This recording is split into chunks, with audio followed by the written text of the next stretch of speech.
উপকরণে যা যা থাকছে: 1 চা চামচ আদা রসুন বাটা, আধা কাপ পেঁয়াজ বাটা, আধা কাপ টমেটো সস, আধা কাপ টক দই, কাবাব মশলা 1 চা চামচ, জিরা গুঁড়া 1 চা চামচ।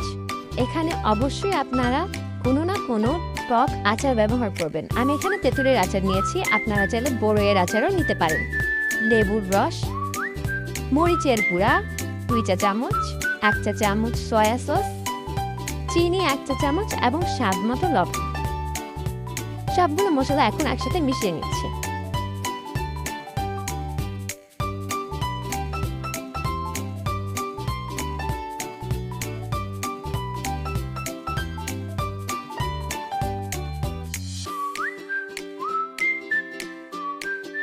রং বজায় রাখার জন্য আমি একটু ফুড কালারও ব্যবহার করছি। এটা টোটালটাই অপশনাল, আপনারা চাইলে ব্যবহার করতেও পারেন, নাও পারেন। এর সাথে একটু ঘিও ব্যবহার করছি, 1 চা চামচ ঘি। এবার সবগুলো একত্রে ভালো মতো মিশিয়ে নিচ্ছি। অপরদিকে আমি মুরগিটিকে ভালো মতো ধুয়ে এদিকে কেটে নিয়েছি। বেশি করে কাটার কারণ হলো যে ভেতরে যাতে মশলাটা ভালো মতো ঢুকতে পারে।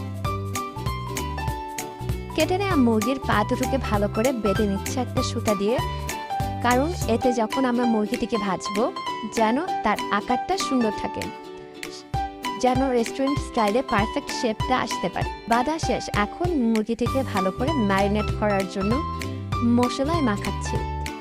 আপনারা অন্তত 3 ঘন্টা এটাকে ম্যারিনেট করে রাখতে হবে রেস্টুরেন্ট স্টাইলে স্বাদ পাওয়ার জন্য।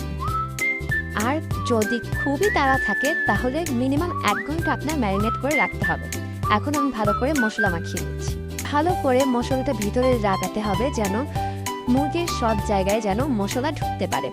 এতে করে মুরগিটা ভালো সফট হবে এবং খেতে স্বাদ বাড়বে। এখন ঢাকনা দিয়ে ঢেকে 3 ঘন্টা ম্যারিনেট করে রাখবো।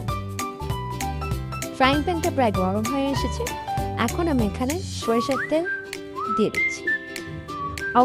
অবশ্যই সরিষার তেল ইউজ করতে হবে, তাহলে গ্রিলের ঝাঁঝটা ভালো আসবে। তেলটা গরম হতে আছে।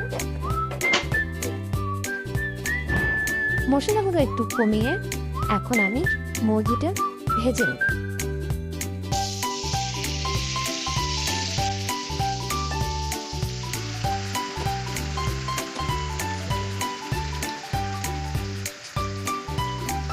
মুরগিটা হাই হিটে ভাজার মাঝে মাঝে একটু উল্টিয়ে দিচ্ছি যেন প্রপারলি কুক হয়।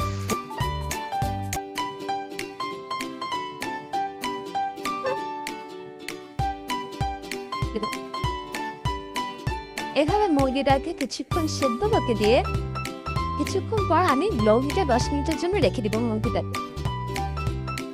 দেখুন মুরগিটা দেখতে কতগুলো পানি বের হয়েছে। এই পানি দিয়ে মুরগিটা পুরো সিদ্ধ হয়ে যাবে। আমি এখন উল্টিয়ে নিচ্ছি। দেখুন কত সুন্দর একটা কালার চলে এসছে। এইভাবে করে এই পাশে আগে ভেজে নিব। দেখুন এই যে এইভাবে আমি গ্রাস দিয়ে যে মশলাগুলো ছিল এগুলো সব গায়ে দিত আস্তে আস্তে ব্রাশ করে দিচ্ছি।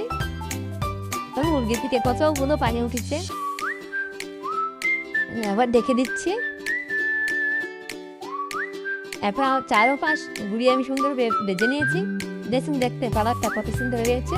রেস্টুরেন্টের হতো আমার মুরগিটা কি সুন্দর করে ভেজে নিয়েছি। এরপর আমি এটা উঠিয়ে নিব।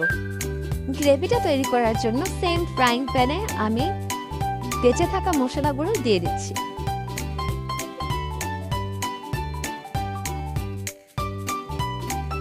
এইভাবে মশলা থেকে কাঁচা গন্ধটা চলে যাবে। দেখুন আস্তে আস্তে তেল ভেসে উঠেছে, গ্রেভি হয়ে গেছে। এখন আমি তেলায় তুলে নিচ্ছি। তৈরি হয়ে গেছে চিকেন গ্রেভি। ব্যাস তৈরি হয়ে গেল মজাদার চিকেন গ্রিল। আমার চিকেন গ্রিলটা কতটা সফট হয়েছে দেখুন, ধরার সাথে সাথেই খুলে যাচ্ছে। যতটা সফট ততটাই জুসি। আপনারা এভাবেই বাসায় তৈরি করে ফেলতে পারেন চিকেন গ্রিল।